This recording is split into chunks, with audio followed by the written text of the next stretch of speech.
नमस्कार विद्यार्थियों। बीए तृतीय वर्ष की पर्यावरण भूगोल के अंतर्गत आज हम पढ़ने वाले हैं भूकंप को। और भूकंप को हम एक पर्यावरणीय आपदा के रूप में स्टडी करेंगे। इससे पहले जो क्लास रही थी उसके अंतर्गत हमने ज्वालामुखी को पढ़ा था और आपदा क्या होती है, और हमने इस प्रकार से समझा था कि हैजार्ड्स एंड डिजास्टर में क्या अंतर होता है, किस प्रकार से ये पर्यावरण को नुकसान पहुंचाते हैं। आइए देखते हैं कि भूकंप क्या है और भूकंप को किस प्रकार से हम समझ सकते हैं। सबसे पहले हम इसके इंट्रोडक्शन के बारे में डिस्कस करते हैं कि भूकंप क्या है। तो भूकंप क्या है, तो जितनी भी हमारी जो डायस्ट्रॉफिक फोर्स है, यानी जैसे कि हमने कह सकते हैं कि हमारे पृथ्वी के अंतर्गत दो प्रकार के बल होते हैं जिसे डायस्ट्रॉफिक फोर्स कहते हैं, जिसमें कुछ इंडोजेनेटिक होते हैं और कुछ एक्सोजेनेटिक्स होते हैं। तो भूमि के अंदर जब इस प्रकार के भूगर्भिक शक्तियाँ, जिसे हम इंडोजेनेटिक फोर्स या अंतर्जात बल कहते हैं, तो वो अंतर्जात बल जब हमारी क्रस्ट पर या भूपृष्ठ पर जब कंपन में करवाते हैं तो उसे हम भूकंप के नाम से कहते हैं। तो इस प्रकार से भूपृष्ठ पर, यानी हमारी जो क्रस्ट है, उस क्रस्ट पर कुछ सेकंड में बहुत बड़े परिवर्तन हमें देखने को मिलते हैं, जिसे हम भूकंप के नाम से जानते हैं। यानी सामान्य अर्थ में हम इस प्रकार से कह सकते हैं कि भूकंप जो है वह पृथ्वी के आंतरिक भाग में तापीय दशाओं में अगर जो कोई परिवर्तन आता है या विवर्तनिक घटनाओं के कारण जो कंपन महसूस होता है उसे हम भूकंप कहते हैं। तो इस प्रकार से भूकंप की तीव्रता यानी उसकी इंटेंसिटी और परिणाम यानी उसका मैग्नीट्यूड का जो मापन होता है वह एक स्केल आता है जिसे हम रिक्टर स्केल कहते हैं। ठीक है, तो कुछ इसके बारे में जान लेते हैं कि भूगर्भ में जहाँ पर ये उत्पन्न होता है तो उसे हम भूकंप का मूल या फोकस कहते हैं। इसको हम एक डायग्राम के माध्यम से भी देखेंगे कि किस प्रकार से भूकंप का मूल क्या है और किस प्रकार से वो जो मूल है वहाँ से ये ओरिजिनेट होकर ऊपर की तरफ बढ़ता है। वह स्थान जो भूकंप के मूल के ठीक ऊपर 90 डिग्री पर होता है उसे हम एपिसेंटर या अधिकेंद्र कहते हैं। और सर्वप्रथम सबसे पहले भूकंप के जो झटके होते हैं वो यहीं पर महसूस किए जाते हैं। जैसे जैसे हम इस क्षेत्र से दूर जाते हैं भूकंप की तीव्रता है वो घटती जाती है। इसको हम समझ लेते हैं कि जैसे कि हमने कहा कि भूगर्भ में जहाँ उत्पन्न होता है, तो जैसे कि अर्थ का जो इंटीरियर पार्ट है, अर्थ के इंटीरियर पार्ट में मान लीजिए इस स्थान पर अगर भूकंप स्टार्ट हुआ तो ये जो जहाँ से फॉल्ट आया है ये एफ फॉर फोकस यानी इसका मूल है, जड़ है, यहाँ से ये तरंगे उत्पन्न होकर हमारे धरातल के ऊपर पहुँचती है। और जहाँ पर सबसे पहले ये महसूस होती है उसे हम एपिसेंटर कहते हैं। ये ठीक यानी जो फोकस होता है उस फोकस से 90 डिग्री के एंगल पर ये हमारा स्थान होता है, जिसे हम अधिकेंद्र या एपिसेंटर कहते हैं। यानी कहने का अर्थ हो गया कि अधिकेंद्र जो है वो पृथ्वी के ऊपर धरातल पर स्थिर होता है और जो फोकस होता है वो भूमि के अंदर कहीं पर भी हो सकता है। कितनी गहराई पर है ये डिपेंड करता है कि वो कहाँ पर कैसे उत्पन्न हुआ है। सर्वप्रथम जो भूकंप का जो प्रभाव है इसी अधिकेंद्र पर दिखाई देता है, क्योंकि हम वहीं पर इसे महसूस करते हैं। जैसे जैसे इस स्थान से दूर जाएंगे भूकंप की जो तीव्रता है यानी उसकी जो इंटेंसिटी है वो आपको कम देखने को मिलेगी। यानी सबसे ज़्यादा भूकंप का जो प्रभाव होगा वो यहाँ पर देखने को मिलेगा। फिर यहाँ से आप जितना दूर जाओगे आप यहाँ पर पहुँच जाते हो तो यहाँ पर आपको कम प्रभाव देखने को मिलेगा। इससे और दूर जाओगे तो आपको और कम प्रभाव देखने को मिलेगा। जैसे जैसे इस जगह से जहाँ पर सबसे पहले भूकंप को महसूस किया उससे दूर दूर जाओगे वहाँ पर आपको भूकंप की जो तीव्रता है, इंटेंसिटी आपको कम देखने को मिलेगी। इस चित्र के माध्यम से हम समझते हैं कि कहाँ पर एपिसेंटर है और कहाँ पर फोकस है। तो देखिएगा यहाँ पर जैसे मान लीजिए ये क्रैक स्टार्ट हुआ और क्रैक यहाँ पर आने से यहाँ पर क्रैक आया और क्रैक आने से यहाँ से वेव्स निकली हैं। तो ये जो वेव्स होती हैं वो पी और एस वेव्स के रूप में निकलती है। और सबसे पहले भूकंप का जो झटका महसूस किया गया वो पृथ्वी के इस पॉइंट पर महसूस किया, यानी सबसे पहले कंपन यहाँ पर महसूस हुआ। जहाँ पर कंपन महसूस किया जाता है उसे हम एपिसेंटर कहते हैं, और जहाँ पर भूकंप उत्पन्न होता है उसे हम फोकस या भूकंप का केंद्र कहते हैं। फिर यहाँ से ये जो लहरें ये आपकी अलग अलग प्रकार की पी एस जो लहरें हैं भूगर्भिक तरंगों के रूप में पी और एस यहाँ से होती हैं, और एल वेव्स जो होती है वो यहाँ पर भूकंपीय तरंगे, ये तरंगे यहाँ से अलग अलग कोने में पहुँचती है। तो भूकंप का जो सबसे ज़्यादा प्रभाव होगा इस जगह पर होगा, उससे कम यहाँ पर, इससे कम इस यहाँ पर, और जैसे जैसे इस जगह से हम दूर जाएंगे वहाँ पर आपको भूकंपीय तरंगों का जो प्रभाव है आपको कम देखने को मिलेगा। यहाँ पर हम देखते हैं कि कौन सा भूकंप किस स्केल पर, जैसे कि हमने कहा कि रिक्टर स्केल पर इसकी जो परिमाण है यानी इसकी जो मैग्नीट्यूड है उस मैग्नीट्यूड को रिक्टर चार्ल्स एफ रिक्टर नाम के व्यक्ति थे। 1935 में इन्होंने इस स्केल को ऑरिजिन किया और 0 से 9 तक के इसमें रेटिंग होती है।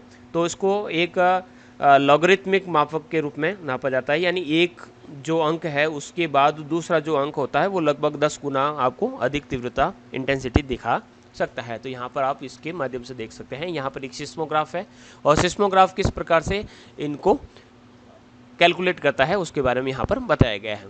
हम यहाँ पर बेसिकली समझेंगे कि इन भूकंप का किस प्रकार से पर्यावरण पर दुष्प्रभाव रहता है। तो भूकंप की तीव्रता अधिकेंद्र यानी उसका जो एपिसेंटर है उससे दूर जाने पर धीरे धीरे कम होता है, और इसी प्रकार से समान भूकंप की तीव्रता वाले यानी जो सेम इंटेंसिटी वाले जो स्थान है उसको मिलाने वाली जो रेखा होती है वहाँ पर उसे सम भूकंप रेखा यानी आइसोसिस्मल लाइन्स के नाम से जाना जाता है। आइसोसिस्मल लाइन का अर्थ होता है कि रिक्टर स्केल पर जो मान है वह उन सभी क्षेत्रों का, जैसे कि मान लीजिए आपके आसपास के क्षेत्र में पाली, जोधपुर, राजसमंद, उदयपुर, चित्तौड़गढ़, यहाँ पर सेम इंटेंसिटी का भूकंप आया है, यानी 4.1 इंटेंसिटी का यहाँ पर अगर आपको भूकंप देखने को मिला है तो इन सभी जिलों को मिलाने वाली जो लाइन होगी वो आपकी आइसोसिस्मल लाइन कहलाएगी।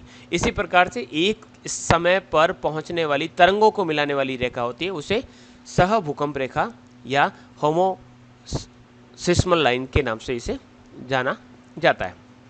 वह यहाँ बढ़ते हैं तो P और S और L 3 वेव्स की वेव्स निकलती हैं। तो वेव्स किस प्रकार की हैं, जैसे कि P वेव्स का है तो P वेव्स का नेचर क्या है, ये आपकी साउंड वेव्स की तरफ रिएक्ट करती है और ये आपके इस प्रकार से लॉन्गिट्यूडनल वेव्स के नाम से जानी जाती है। इसी प्रकार से अगर S वेव्स कहेंगे तो ये ट्रांसवर्स है यानी ऊपर नीचे हो रही है, देखिएगा ऊपर नीचे हो रही है, और L वेव्स होती है वो धरातल के ऊपर चलते हैं। तो ये दोनों ही जो तरंगें होती हैं ये भूकंप को लाने पर यानी भूगर्भिक तरंगों के रूप में मानी जाती है। हालांकि तीनों ही भूकंप ये तरंगें हैं, लेकिन भूगर्भिक तरंगों की बात करेंगे तो P और S है, यानी P और S जो होती है वो अर्थ के इंटीरियर पार्ट में होती है और जो L वेव जो होती है वो अर्थ के आउटर पार्ट में होती है। तो ये मेन रीजन होता है। तो ये P, S और L वेव्स के बारे में आपने देखा है और यही आपके कंपन के लिए जिम्मेदार होती है।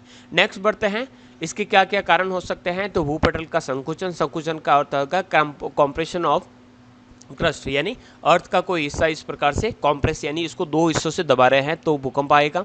इसी प्रकार से समस्थिति समायोजन यानी भू संतुलन यानी अर्थ की जो आइसोस्टैटिक जो सिचुएशन है, यानी भूकंप जो आता है पृथ्वी पर अगर किसी प्रकार का कोई मिसबैलेंस होता है तो मिसबैलेंस होने के बाद भूकंप आने की स्थिति बन जाती है। इसी प्रकार से भूकंप का एक और कारण जो H.F. रीड ने बताया था प्रत्यास्थ पुनश्चलन सिद्धांत, जिसे प्रतिक्षेप कहा जाता है, इलास्टिक रीबाउंड, जिसको आप चित्र के माध्यम से देख सकते हैं कि अगर किसी रबर को हम इस प्रकार से खींचेंगे तो खींचने के बाद वह अपने मूल स्थान पर वापस पहुंच जाती है। जैसे कि रबर को हम खींचते हैं तो खींचने के बाद जब तक खींचेंगे तब तक वो लंबा होता जाएगा, लेकिन जैसे ही वो टूट जाएगा तो टूटने के बाद उसके दोनों जो हिस्से हैं वो एकदम छोटे छोटे हो जाएंगे। इस कारण यानी चट्टानों में भी इस प्रकार की जो फ्लेक्सिबिलिटी होती है और इसी फ्लेक्सिबिलिटी के कारण वहाँ पर भूकंप आने की संभावनाएं बढ़ती है। वलन और भ्रंश यानी फोल्ड एंड फोल्ड जो होता है उसके कारण भी, यानी कॉम्प्रेशनल फोर्स हो चाहे टेंशन फोर्स हो, दोनों ही फोर्स से चट्टान टूटती है या खींचती है या दबती है, उस कारण भूकंप आने की संभावना रहती है। ये इसी प्रकार से कुछ प्लेट बाउंड्रीज को भी हम इसके लिए जिम्मेदार कर सकते हैं। तो प्लेट बाउंड्रीज जो होती है प्लेट टेक्टोनिक्स के सिद्धांत से, यहाँ पर आप देखिएगा एक प्लेट की मूवमेंट इस तरफ है और एक प्लेट की मूवमेंट इस प्रकार की है। इस प्रकार के जो प्लेट मार्जिन्स होते हैं उसे हम डाइवर्जेंट प्लेट बाउंड्रीज कहते हैं, और इस प्रकार की जो प्लेट मार्जिन्स होते हैं वहाँ पर जो भूकंप है वो जो लावा है वो यहाँ पर बाहर की तरफ आता है। तो यहाँ पर प्लेट मार्जिन्स का कारण यह बताया गया है कि जो प्लेट टेक्टोनिक्स की जो सिचुएशन रहेगी वहाँ पर आपके भूकंप होने की संभावनाएं भी बढ़ती हैं। इसी प्रकार से जब दो प्लेटें एक दूसरे से बगल से सरक जाती हैं तो भी वहाँ पर भूकंप आने की संभावनाएं बढ़ती है, और इसी प्रकार से जब दो प्लेटें एक दूसरे की तरफ सरकती है तो ऐसी सिचुएशन में जो भारी प्लेट होगी वो हमेशा नीचे की तरफ चली जाएगी, और महासागरीय प्लेट हमेशा भारी होती है वो नीचे की तरफ चली जाती है, और जो महाद्वीपीय प्लेट है वो यहाँ पर सीधी रह जाती है। ऐसी स्थिति में यहाँ पर एक बैनी ऑफ जोन बनता है, भूकंप आता है, और भूकंप के साथ साथ ज्वालामुखी की घटनाएं भी घटित होती है, यानी दोनों ही घटनाएं यहाँ पर साथ साथ देखने को मिल जाती है। नेक्स्ट बढ़ते हैं, यहाँ पर 3 टाइप्स ऑफ फोल्ड्स को बताया गया है कि फोल्ड्स किस प्रकार से होता है। तो थर्स्ट फोल्ड, नॉर्मल फोल्ड और स्ट्राइक। यहाँ पर स्ट्राइक में दोनों ही जो प्लेटें हैं एक दूसरे से पास से सरक गई, यहाँ पर देखिएगा एक दूसरे के ऊपर चढ़ गई है प्लेट, और यहाँ पर एक दूसरे से टूटकर नीचे की तरफ सरक गई। तो इस प्रकार के यहाँ पर देखने को मिल सकते हैं। तो ज्वालामुखी क्रिया के कारण भी, ज्वालामुखी क्रिया के कारण भी भूकंप आता है। ज्वालामुखी का विस्फोट होता है तो भी कंपन महसूस होता है। जल का जो भार होता है वो भी कंपन के लिए जिम्मेदार होता है। कृत्रिम भूकंप या मानवीय भूकंप को हम इस प्रकार से देख सकते हैं कि मानव जो अपने क्रियाकलाप करता है उसके कारण भूकंप भी आता है। जैसे कि बड़ी बड़ी से व्हीकल्स को चला रहे हैं, सुपरसोनिक विमान जब चल रहे हैं तो एकदम खिड़कियाँ आवाज़ करने लग जाती है, कांच की वस्तुएं हिलने डुलने लगती हैं। इसी प्रकार से भारी व्हीकल जब सड़क पर चलते हैं तो भी इस प्रकार के कंपन होते हैं। इसी प्रकार से प्लेट टेक्टोनिक्स को हमने अच्छी तरीके से समझा है कि प्लेट टेक्टोनिक्स के कारण भी भूकंप आते हैं। तो इसी प्रकार से और क्या कारण है, तो ये आपकी ज्वालामुखी के कौन कौन से कारण होते हैं वो हमने ज्वालामुखी और भूकंप के कारण लगभग सेम रहते हैं। तो यहाँ पर इस प्रकार के भूकंप को हमने देखा। अब भूकंप कितने प्रकार के होते हैं देखिएगा। हमारा जो मेन जो कॉन्सेप्ट है वो ये है कि भूकंप से पर्यावरण को कौन कौन सी समस्या आ रही है, इसलिए हम काफ़ी फास्ट से चल रहे हैं। तो भूकंप का जो वर्गीकरण है आपने फर्स्ट ईयर के अंतर्गत या इससे पहले की क्लासों के अंतर्गत पढ़ा होगा। लेकिन भूकंप कितने प्रकार के होते हैं उसको एकदम फास्टली देख लेते हैं। तो भूकंप उद्गम केंद्र के आधार पर, यानी कितनी गहराई से भूकंप आ रहा है उसके आधार पर भूकंपों का जो वर्गीकरण है किस प्रकार से किया जाता है। तो उसके आधार पर कुछ जो भूकंप होते हैं वो स्वैलो होते हैं यानी उथले होते हैं, यानी 0 से 70 किलोमीटर की गहराई से जो भूकंप आते हैं उसे हम स्वैलो अर्थक्वेक के नाम से जानते हैं। और इस प्रकार के जो भूकंप होते हैं उनसे काफ़ी अधिक जानमाल की नुकसान होती है, क्योंकि इस 0 से 70 वाले भाग में ही हमारा जो जनजीवन है वो काफ़ी ज़्यादा आपके विकसित होता है। नेक्स्ट है इंटरमीडिएट जो हैं वो 70 से 300 किलोमीटर की गहराई पर उत्पन्न होते हैं। और इसी प्रकार से लास्ट जो होते हैं वो डीप अर्थक्वेक या इसे प्लूटोनिक अर्थक्वेक कहा जाता है। ये काफ़ी गहराई से उत्पन्न होते हैं, तो इसको हम गहराई के आधार पर इस प्रकार से कह सकते हैं। तो इन्हें पातालीय या प्लूटोनिक अर्थक्वेक के नाम से जानते हैं। नेक्स्ट बढ़ते हैं उत्पत्ति के कारक, यानी किस कारण से भूकंप आया है।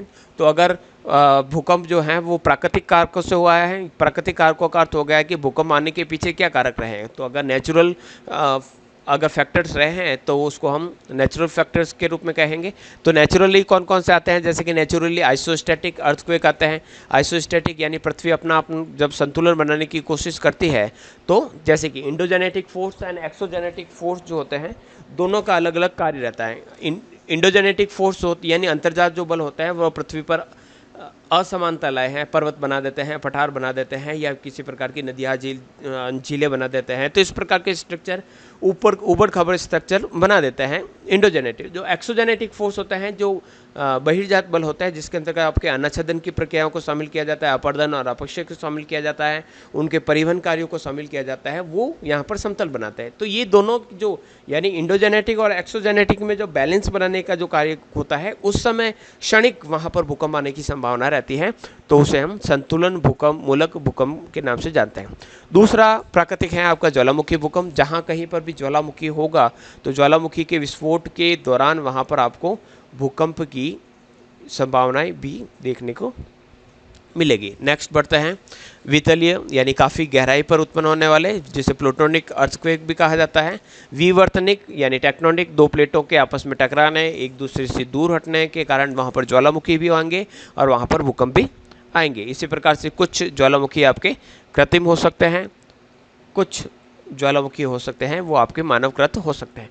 विश्व में भूकंपों का वर्गीकरण, तो यहाँ पर मेनली आपको 3 बेल्ट्स देखने को मिलेंगे। एक तो प्रशांत महासागरीय क्षेत्र जो है विश्व का सबसे बड़ा भूकंप क्षेत्र है और इसको ही रिंग ऑफ फायर के भी नाम से जाना जाता है। सबसे ज़्यादा भूकंप यहाँ पर तो जापान, फिलीपींस, कोरल द्वीप, कैलिफोर्निया, चिली, मैक्सिको, न्यूजीलैंड और अलास्का तक का जो क्षेत्र है वो इसके अंतर्गत आता है। साल में लगभग 1500 से अधिक झटकों को महसूस करने वाला जो देश है उसे जापान नाम से जाना जाता है। फिर है आपका मिड या इंटरकंटिनेंटल बेल्ट, मध्य महाद्वीपीय पेटी जो महाद्वीपों के बीचों बीच पाई जाती है। और ये जो पेटी है, इस पेटी की क्या विशेषता है कि विश्व के 21% जो भूकंप हैं वो यहीं पर उत्पन्न होते हैं और सबसे ज़्यादा जो भूकंप यहाँ पर आते हैं वो फॉल्ट से आते हैं, यानी तनाव मूलक जो भूकंप यहाँ पर देखने को मिलता है, जिसके अंतर्गत आपके प्रमुख जो क्षेत्र हैं वो पिरेनीज पर्वत का क्षेत्र, आल्प्स पर्वत का क्षेत्र, काकेशस, हिमालय पर्वतीय क्षेत्र, अरब का प्रायद्वीप, इटली, चीन, एशिया माइनर का क्षेत्र और बाल्कन जो क्षेत्र है वो ये क्षेत्र के अंदर आपके शामिल किया जाता है। इसके अलावा दूसरी जो पेटी है वो है आपकी मध्य अटलांटिक पेटी और इस पेटी में सबसे कम तीव्रता के भूकंप आते हैं। दो प्लेटों के डाइवर्जेंट यानी दो प्लेटें एक दूसरे से दूर जाती है, ऐसे क्षेत्रों में आपको ये प्लेट किनारे जो मिलते हैं वो आपको देखने को मिलते हैं। तो आपके अटलांटिक महासागर के अंतर्गत इस प्रकार की पेटी आइसलैंड से लगाकर बॉवेट द्वीप तक इस प्रकार से पाई जाती है। तो ये तो था आपके भूकंप, और भूकंप किसे कहते हैं, भूकंप कितने प्रकार के होते हैं और किस प्रकार से। अब हम बढ़ते हैं कि पर्यावरण को इससे क्या क्या नुकसान होता है।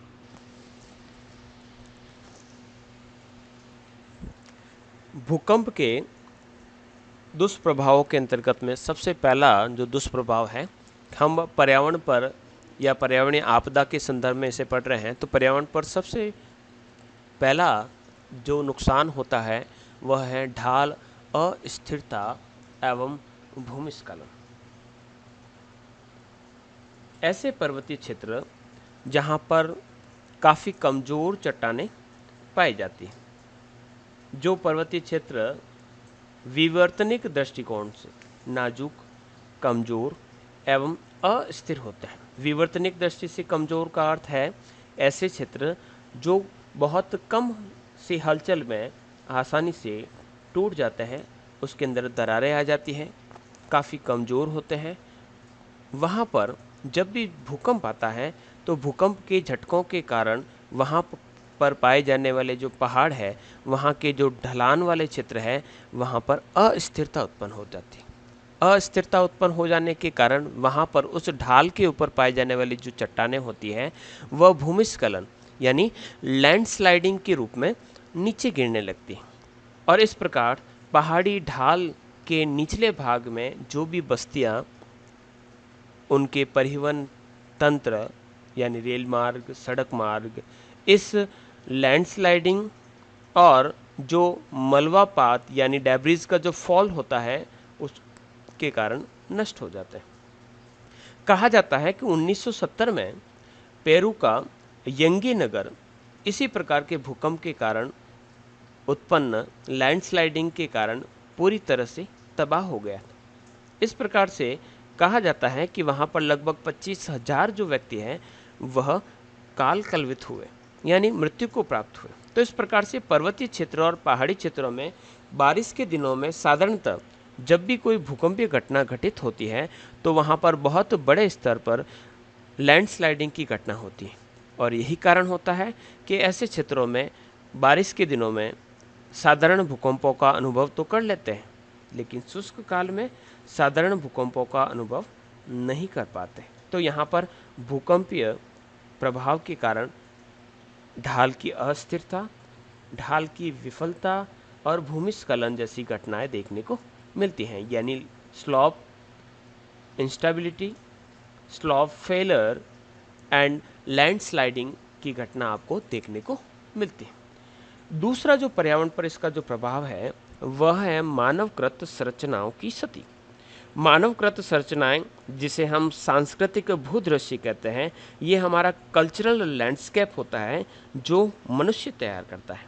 मनुष्य अपने रहने के लिए भवन बनाता है, वह विभिन्न प्रकार के रेल मार्गों का विकास करता है, वह एक स्थान से दूसरे स्थान पर जाने के लिए सड़क मार्ग बनाता है, नदियों को पार करने के लिए पुल बनाता है, बांध बनाता है, अपनी आवश्यकताओं की पूर्ति के लिए विभिन्न कारखानाओं की रचना करता है। इसके अलावा भी कई प्रकार के मंदिर, मस्जिद, हर प्रकार का जो स्ट्रक्चर मनुष्य बनाता है वह इस प्रकार के भूकंप से पूरी तरह नष्ट हो जाता है।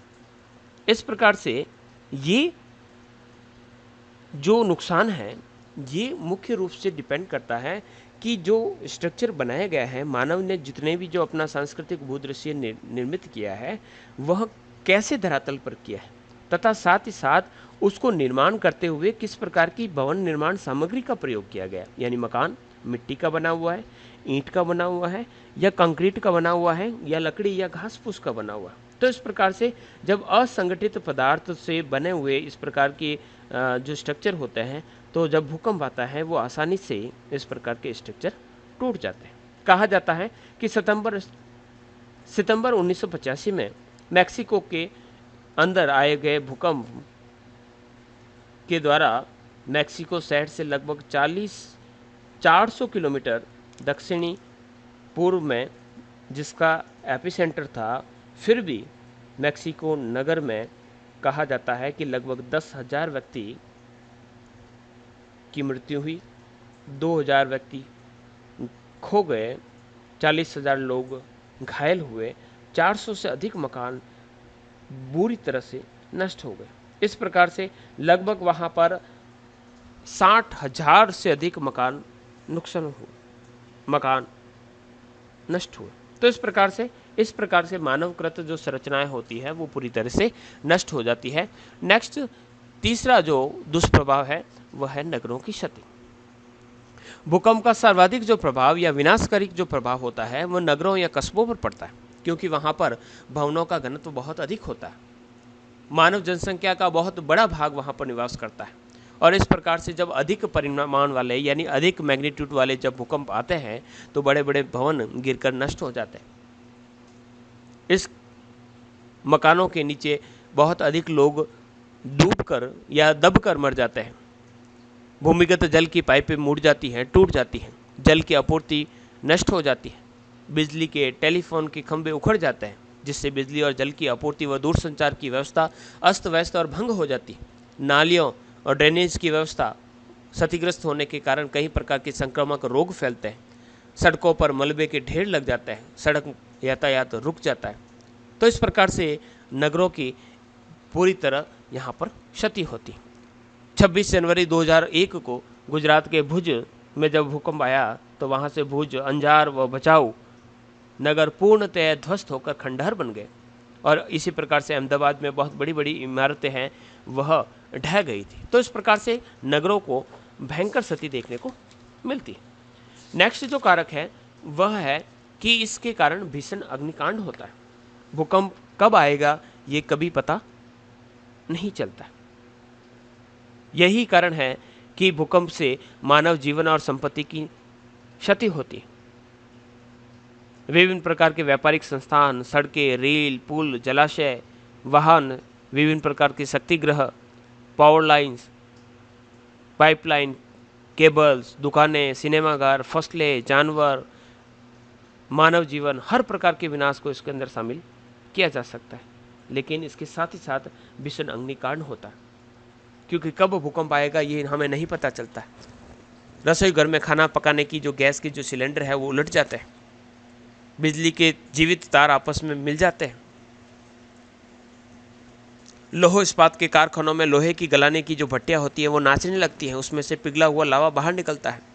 बिजली और आग से संबंधित जो सामग्रियाँ हैं एक जगह से दूसरी जगह स्थापित हो जाती हैं, और इन सभी कारणों से घरों, कारखानों और खदानों में आग लग जाती है, जिससे जान माल की हानि होती है। 1923 में जापान के टोक्यो में गृहिणियाँ अपने घरों में रसोई में खाना बना रही थी, और अचानक भूकंप आने से वहाँ पर प्रचंड आग लगी, और इसी प्रचंड आग के कारण वहाँ पर लगभग 1,63,000 लोग काल कलवित हुए। इसी प्रकार से अप्रैल 1906 में सैन फ्रांसिस्को यूएसएस के अंतर्गत भूकंप के कारण कई नगर आग से घिर गए, और इस प्रकार से न केवल आग लगी बल्कि उसको आग को बुझाने के लिए पानी भी नहीं मिला, क्योंकि इसी भूकंप के कारण वहाँ पर उसकी पानी की पाइपलाइनें टूट चुकी थी या विस्थापित हो चुकी थी। इस कारण आग बुझाने में काफ़ी देरी हुई और नगरों के काफ़ी हिस्से जो है वह जलकर नष्ट हो गए। इसी प्रकार से धरातली सतह का विरूपण। धरातली सतह का विरूपण का अर्थ हो गया कि जब भी भूकंप आता है तो भूकंप के झटकों के कारण धरातल का जो सतह है उसमें उभार भी आ सकता है, और हो सकता है कि उसका कुछ भाग नीचे चला जाए। इसको हम इस प्रकार से समझ सकते हैं कि जब भी भूकंप आएगा तो भूकंप का कारण इस कारण से कोई भाग ऊपर भी उठ सकता है और कोई भाग इस प्रकार से नीचे भी धंस सकता है। तो इस प्रकार से सबडक्शन हो गए या फिर ऊपर की तरफ उठ जाने के कारण धरातली सतह में इस प्रकार का डिस्प्लेसमेंट हो जाता है, विस्थापन हो जाता है, और इस प्रकार से वहाँ पर कई प्रकार के भ्रंश और वहाँ पर कई प्रकार के वलनों का निर्माण होता है, और इस प्रकार के भ्रंश और वलन के कारण कहीं पर झीलें बन जाती हैं, कहीं पर दलदल का निर्माण होता है। पाकिस्तान में 1819 में भूकंप जब आया तो वहाँ पर 4,500 वर्ग किलोमीटर क्षेत्र में इतना अधिक सबडक्शन हो गया, अवतलन हो गया कि समस्त भाग सागरी जल के अंदर डूब गया और सदा के लिए अदृश्य हो गए। तो इस प्रकार की समस्या है वहाँ पर उत्पन्न हो जाती है। नेक्स्ट जो है कि इसके कारण बड़े बड़े बांधों को क्षति पहुँचती है और बांधों के अचानक टूट जाने से वहाँ पर बाढ़ आ जाती है। जब भी भूकंप के झटके आते हैं तो झटकों के कारण नदियों पर निर्मित जो बांध होते हैं उसमें दरारें पड़ जाती, वे टूट जाते हैं और इस प्रकार से नदियों में अपार जल राशि विसर्जन के कारण अचानक भीषण बाढ़ आ जाती।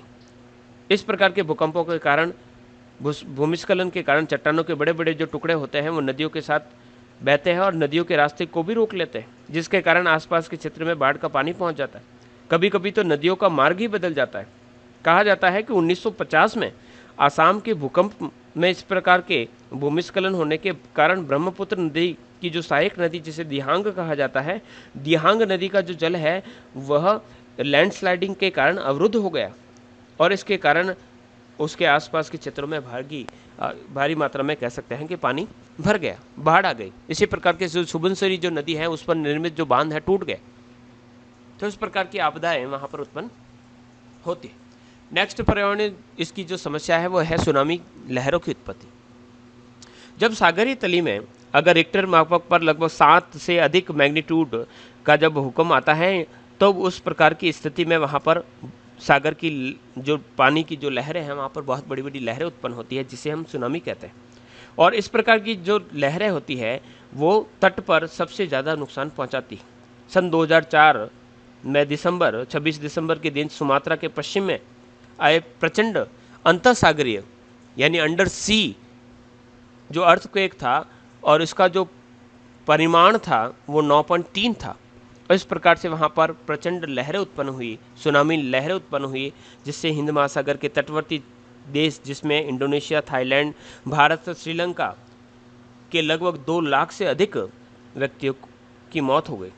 तो इस प्रकार से ये विभिन्न पर्यावरणीय जो दुष्प्रभाव है इस भूकंप के कारण हमें देखने को मिलते हैं। अब बात करता है कि भूकंप को किस प्रकार से रोका जा सकता है या किस प्रकार के उसके लिए प्रबंधन किया जा सकता है। तो सबसे पहले हम जोखिम का आकलन कर सकते हैं, भूकंप प्रकोप का विश्लेषण कर सकते हैं कि भूकंप का कारण क्या रहे या किस प्रकार से भूकंप उत्पन्न होता है। फिर भूकंप की सुभेद्यता के बारे में कहता है यानी वल्नरेबिलिटी की बात कर सकते हैं, जोखिम क्षेत्रों की बात का मानचित्र बना सकते हैं कि कहाँ कहाँ पर सबसे ज़्यादा भूकंप आने की संभावनाएं रहती हैं। इस प्रकार से भूकंप का हम पूर्वानुमान या प्रेडिक्शन लगा सकते हैं। सिस्मोलॉजी के माध्यम से इसका अच्छी प्रकार से उसका स्टडी कर सकते हैं। भूकंप आपदा की तैयारी कर सकते हैं यानी प्रिपेयरनेस जो है वो पहले से कर सकते हैं, बचाव के कार्य, राहत के कार्य इस प्रकार से। और सबसे ज़्यादा आपदा से जो ग्रसित लोग हैं उनको मानसिक, आर्थिक और सामाजिक समस्याओं से हम वापस उसको पुनर्वास यानी रिहेबिलिटेशन की जो व्यवस्था करके इसके जो नुकसान है उसको थोड़ा सा कम कर सकते हैं। तो इस प्रकार से ये एक बड़ी समस्या के रूप में, पर्यावरणीय समस्या के रूप में उभर कर भूकंप की घटना सामने आती है। धन्यवाद।